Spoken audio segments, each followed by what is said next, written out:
자, 지금부터는 새로운 단원인 여러 가지 함수의 미분법을 나갈 거예요. 현재 살짝 왼쪽 가서 써주면 여러 가지 함수의 미분법. 자, 여기서는 이제 미분법에 집중하기보다는 이 함수에 집중해서 다양한 함수에 따른 어떤 극한과 미분을 배워보자 라고 하는 게 목적이고요. 첫 번째는 우리가 지수로그 함수에 관련된 현재 기본적인 극한을 먼저 배웁니다.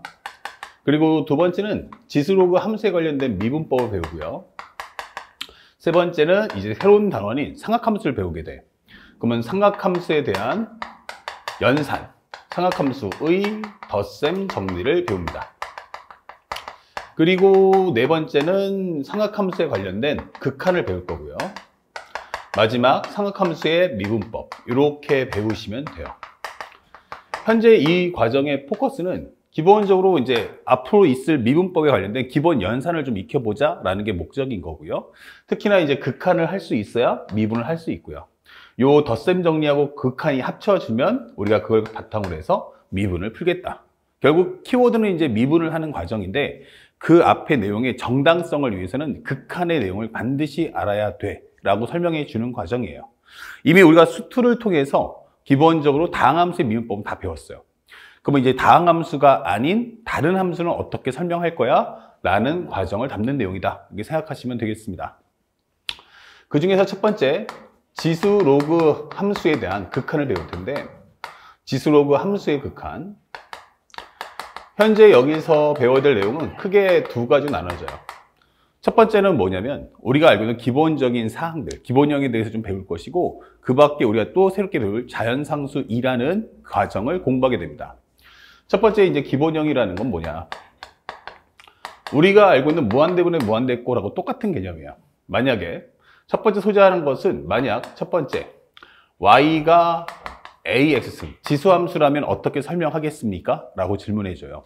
그러면 첫 번째로 우리가 알고 있는 것처럼 0하고 1 사이라면, 두 번째는 1보다 크다면 어떻게 될까? 질문하는 거죠. 그럼 0하고 1 사이에서는 이 함수는 우리가 알다시피 감소함수다라는 걸 확인할 수 있고요.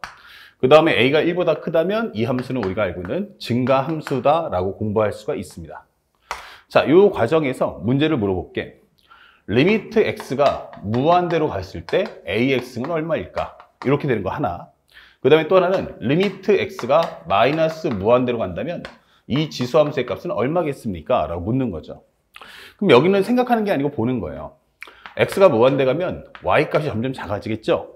작아지더라도 0보다 큰 쪽에서 작아지기 때문에 가면 갈수록 0에 가까워지는구나 라는 걸 확인할 수 있고, x가 만약에 마이너스 무한대 간다면 이 값은 무한대로 확장되는구나 라는 걸 확인할 수 있죠. 단순하게 우리가 개념을 익히는 과정에서는 생각하는 게 아니고 여기는 보는 게 가장 중요하다는 걸 잊지 맙시다. 그 다음에 두 번째, 만약에 이 함수는 어떻게 됩니까? 라고 물어본다면 x가 무한대로 갈 때 ax승하고 리미트 x가 마이너스 무한대로 갈 때 ax승이 얼마인가? 라고 질문해요. 그럼 여기 같은 경우는 x가 무한대로 간다면 현재 함수가 무한대로 올라간다 라는 걸 확인할 수 있고, x가 마이너스 무한대로 간다면 y값은 0에 가까워진다. 이런 것들도 기본적인 사항이니까 꼭 알아두시길 바랍니다. 그 다음에 두 번째, y는 로그 a의 x다 설명했어요. 이와 같은 경우도 똑같이 0하고 1 사이, 그 다음에 1보다 크다, 이렇게 두 개로 나눌 수 있죠. 0하고 1 사이라면 이 함수는 우리가 알다시피 감소함수의 모습을 띠게 됩니다. 또 하나, x가 만약 a가 1보다 크다면 이때는 이 함수는 이렇게 증가하는 모습을 갖춘 걸 알 수 있죠. 자, 그랬을 때 질문하는 내용 첫 번째는 x가 무한대로 갈 때 로그 a의 x는 어떻게 될 것인가? 그 다음에 두 번째는 리미트 x가 해놓고 얘가 마이너스 무한대로 못 가요. 왜냐하면 정의역이 0까지밖에 안 되니까. 그러니까 0보다 조금 더 커야 되죠. 그러다 보니까 0 플러스일 때 어떻죠? 라고 질문하게 돼 있어요. 그러면 x가 무한대로 간다면 이 값은 쭉 하고 내려가서 마이너스 무한대로 간다 라고 설명하시면 되겠고, x가 0에 가까워진다면 y값은 끊임없이 올라가니까 이와 같은 경우는 무한대, 이렇게 표기하시면 됩니다. 그 다음에 또 우리가 알고 있는 로그 ax, 현재 이것이 리미트 x가 무한대로 간다면 로그 ax는 어떻게 될 것인가? 또 하나는 리미트 x가 마이너스 무한대로 간다면 마이너스 무한대가 아니죠. 0 플러스로 간다면 어떻게 될 것인가? 라고 질문하는 거야. 그러면 x가 무한대로 간다면 현재 이 값은 무한대로 가겠구나 라는 걸 확인할 수 있고 x가 0 플러스로 간다면 값은 y가 마이너스 무한대로 간다. 이렇게 확인할 수 있죠. 아주 기본적인 옵션이지만 여러분들이 잘 알아두시길 바라고 특히 지수함수 관련된 무한대분의 무한대꼴은 우리가 시험에서 자주 보게 되는 유형이니까 꼭 이 앞쪽에 있는 내용을 조금 더 집중해서 공부를 해줬으면 좋겠다. 이것은 앞에 있는 무한대분의 무한대꼴하고 연계된다. 수열의 극한하고. 그렇기 때문에 꼭 1번을 잘 채워주세요.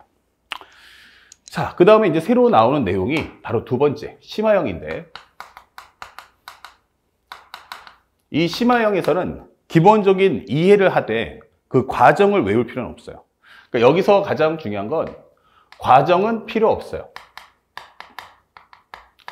그리고 단순하게 암기를 원한다라고 설명하는 과정이에요.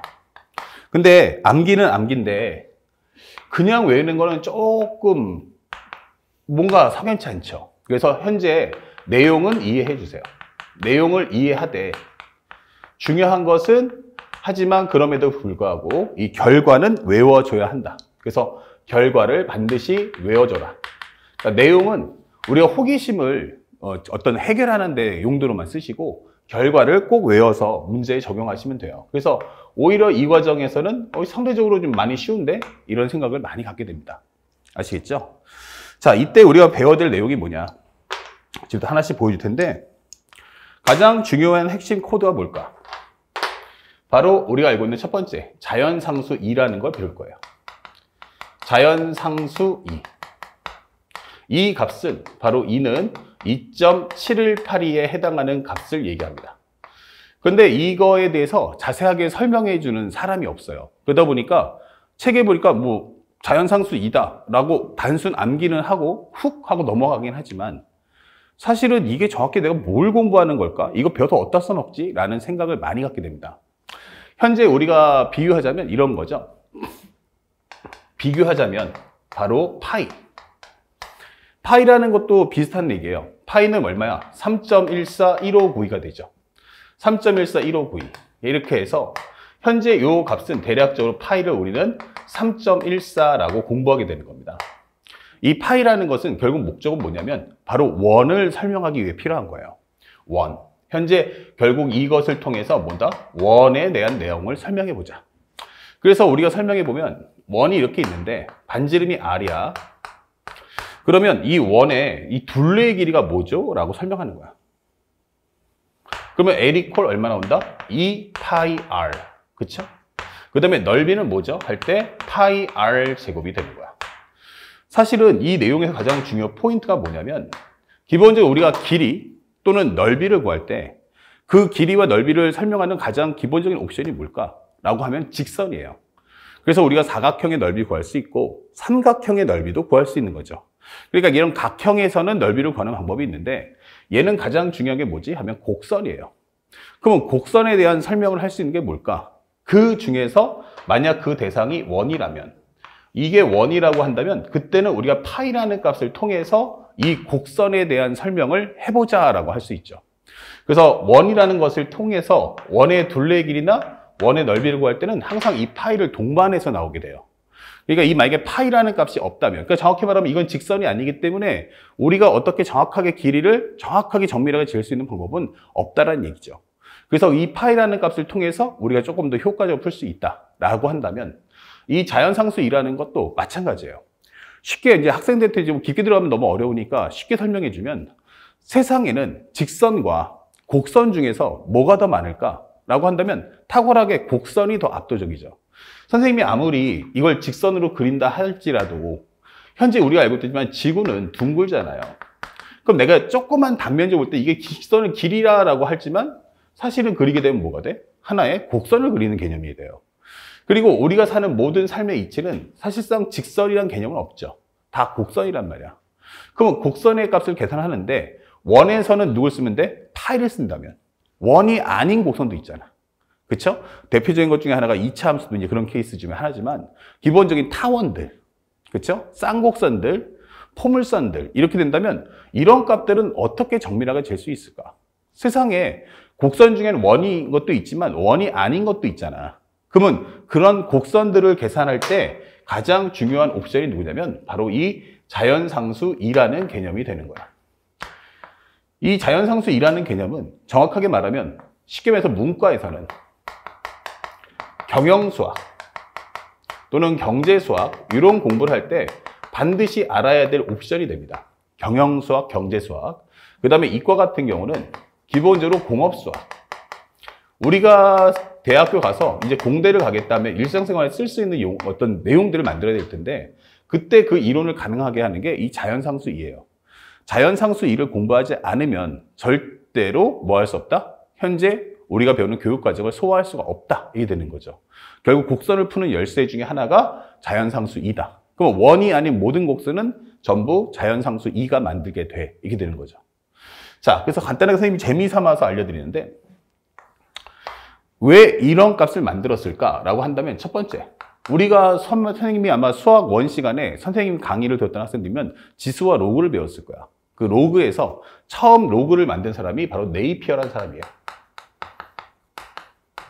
이 네이피어라는 사람이 맨 처음에 어떻게 했냐면 기본적으로 우리가 이 값을 모든 숫자를 10의 거듭제로 바꿀 수 있지 않을까? 이렇게 된 거야. 그래서 맨 처음에 아이템을 설명하면 1하고 현재 여기가 n하고 10의 n승이 있는데 여기다 1 넣어주면 10이고 2 넣어주면 100이고 3 넣어주면 얼마야? 1000 이렇게 된다는 얘기예요. 이런 식으로. 자, 그런데 알겠는데 문제는 뭐냐면 이러다 보면 여기 살짝 하나 더 해준다면 이렇게 해서 n이 0이라면 그때는 1, 현재 n, 10의 n승. 이러버리면 이 사이의 간격에 누가 있어요? 기본적으로 2, 3, 4, 5, 6, 7, 8, 9 이렇게 있겠죠. 이렇게. 그러면 이런 값들은 어떻게 계산할 수 있을까? 이런 생각이 처음 들어온 거야. 그래서 이 사람의 입장에서 이 빈자리를 뭘로 채우지? 이런 생각을 갖게 되는 거죠. 그러다 보니까 요것을 이제 왜 이렇게 숫자 간격이 벌어졌을까 했더니 이 미수가 크더란 얘기야. 그러면 나는 이런 숫자들조차도 어떻게 하겠다? 다 표현해보고 싶어. 이게 되는 거예요. 그래서 동원해 보니까 설명을 해보면 예를 들어서 만약에 여기다 0, 1, 2, 3, 4 적어 본다면 만약에 1의 n승은 어떻지? 라고 하면 전부 다 1112 나와요. 그럼 1의 n승은 111 나오니까 이거 가지고는 절대 2, 3, 4를 표현할 수가 없죠. 그러니까 미수는 1보다 커야 되는 거야. 그러면 1보다 큰 숫자 중에 누가 있을까? 했더니 2의 n승이야. 2의 n승은 얼마야? 1. 2의 1승은 2, 2의 제곱은 4, 2의 3승은 8, 2의 4승은 16이 돼요. 그러니까 여기 이제 빈 공간 없죠. 대신에 여기에 누가 있어요? 3. 여기는 5, 6, 7. 여기는 9부터 해서 15까지 이렇게 되는 거예요. 그러면 이런 값들도 정밀하게 잴 수는 없을까? 이렇게 되는 거죠. 그러다 보니까 우리가 알게 된 건 1의 n승보다는 커야 되고 2의 n승보다 작은 누군가의 거듭 제곱이 있어야 되지 않을까? 이게 되는 거예요. 그래서 만들어진 게 이걸 정밀하게 조사하다 보니까 만들어진 게 누구냐면 바로 1 플러스 n분의 1에 관한 n승이라는 것을 만들게 된 거야. 이 사람이 하나씩 실험을 하다가. 근데 문제는 됐던 게 n이 만약에 0이면 어떨까? 그러면 여기는 1의 0승이니까 1 나올 거야. 1 플러스 0은 0이니까 1의 0승은 1. n이 1이면 어떨까? 라고 하면 1 플러스 1에 관한 2승. 그러면 이건 얼마 돼요? 2의 제곱이니까 4. 이게 되는 거죠. 2의 제곱이 아니죠. 현재 만약에 n 대신에 1을 넣어주면 여기 1승이죠. 이건 2가 나온다. 이게 되는 거죠. 좋아. n 대신에 2를 넣어주면 어떨까? 그러면 1 플러스 2분의 1에 관한 제곱. 이렇게 되는 거야. 그러면 2분의 3이니까 4분의 9고 이거는 2.25가 된다. 이게 되는 거죠. 오케이. 그 다음에 n 대신에 3 넣어주면 어떻게 될까? 3 넣어주면 1 플러스 3분의 1에 3승이 되는 거야. 그러면 3분의 4에 관한 3승이니까 요거 27분의 64 이게 되는 거죠. 그러면 64를 27로 나눈다면 결국 2배 해주면 54, 100이 되죠. 그 다음에 한 3 정도 적어준다면 4는 좀 넘은 것 같고 3 정도 적으면 3, 7에 21, 3, 2, 6, 81, 19가 된단 말이에요. 그러면 19가 나오면 또 한 번 해보자. 얼마 들어갈까? 5? 아니면 좀 많은 거, 좀 부족해. 6, 7, 7 넣어보자. 77에 49, 7이 14. 그럼 189가 됩니다. 다시 100이 되는 거죠. 이런 식으로. 그러면 1.370, 그 다음에 또 나오는 게 37, 뭐 이런 식으로 나올 거라는 얘기야. 그럼 대략 한 2.37 되지 않을까? 이렇게 되는 거죠. 그러면 현재 이 값은 계속해서 어떻게 된다? 커질 거야. 이게 되는 거야. 그죠? 계속 커지는데 이 증가폭을 보시면 현재 여기서 얼마가 커지죠? 하면은 0.25만큼이 커졌다. 이게 되는 거예요. 그리고 이 값을 또 하려면 얼마 돼요? 전항 대비해서 0.12만큼 커지더라. 이게 되는 거야. 그러면 지수 함수는 어땠냐면 원래대로면 이렇게 함수가 커져서 이렇게 가야 되잖아. 그러니까 값을 넣어주면 값이 폭발적으로 올라가게 되죠. 그런데 미스도 고정하지 않고 같이 움직이면 어떨까? 하면 조금 완만해져도 괜찮긴 할 것 같아. 근데 이렇게 완만해지는 것만이다. 이 값이 고정돼야 돼. 근데 미스도 같이 움직이면 어떨까? 했더니 요 값을 계속 해보니까 이 대략적인 값이 2.718이 하면서 여기가 계속 바뀐다는 얘기예요. 다시 말하면 값을 진행함에 따라서 계속 올라가는 증가폭이, 변화폭이 어땠다? 점점 줄어드는 거야. 변화폭이 점점 줄다 보니까 앞자리에서 바뀌던 게 점점 뒤로 밀려가면서 요쪽 자리가 바뀐단 말이에요. 또 나중에 지나면 여기가 더 바뀌겠죠. 그러면서 사실상 앞쪽에 있는 전체 숫자는 고정이 돼버리고 뒤쪽에 있는 수들만 조금씩 바뀌는 상황이 발생하더라. 다시 말하면 이렇게 해버리면 값이 무한대로 올라가는 게 아니고 2.78이 어딘가에 가요. 다시 말하면 증가는 증가하는데 증가폭이 소점 저 밑에 아주 밑에 있는 찌질한 값이 바뀌다 보니까 사실은 이건 점근선이 있다고 말하기도 뭐하고 없다고 말하기도 뭐한 이런 상황이 발생하는 거예요. 그래서 아 이런 값이 만들어지는구나 라고 맨 처음에 네이피어라는 사람이 발견한 거예요. 근데 이 사람의 문제는 뭐였냐면 이거를 찾아내긴 했어. 찾아내긴 했는데 공식적인 발표는 하지 않은 거예요. 그냥 대략적으로 이런 게 있구나만 판단하고 스킵 이게 되는 거죠. 아 이런 게 있구나 하고 판단하고 스킵. 아 그냥 이런 게 있나 보네 이게 되는 거죠. 그러다 보니까 우리가 알게 된 정리는 만약 이렇게 n이 무한대로 간다면 이거 1 플러스 n분의 1의 n승은 대략 2.718이라고 하자라고 생각만 갖고 있는 거야. 그래서 우리는 이 값을 다른 말로 자연상수 2라고 하자. 이게 되는 거예요. 결국 이 세상에 있는 자연에 있는 모든 신비를 푸는 가장 중요한 숫자라는 뜻에서 우리가 자연상수라는 말을 쓰는 거예요. 우리가 사는 모든 곡선에 대한 신비를 푸는 건 바로 얘가 될 거야. 그래야 모든 숫자를 다 설명하지 않겠어? 라고 처음 만든 거죠. 이게 기본적인 네이피어가 만든 하나의 첫 번째 이 자연상수 2에 대한 발견이 됩니다. 그 다음에 살짝 지울게. 이건 뭐 필기는 필요 없어요. 그러니까 어떻게 왜 만들어졌는지를 그 동기부여만 한번 이해해보자 라고 하는 거예요. 그러다가 우리가 알고 있는 그 다음 사람이 누구냐면 바로 우리가 알고 있는 수학자가 또 하나 나옵니다. understand?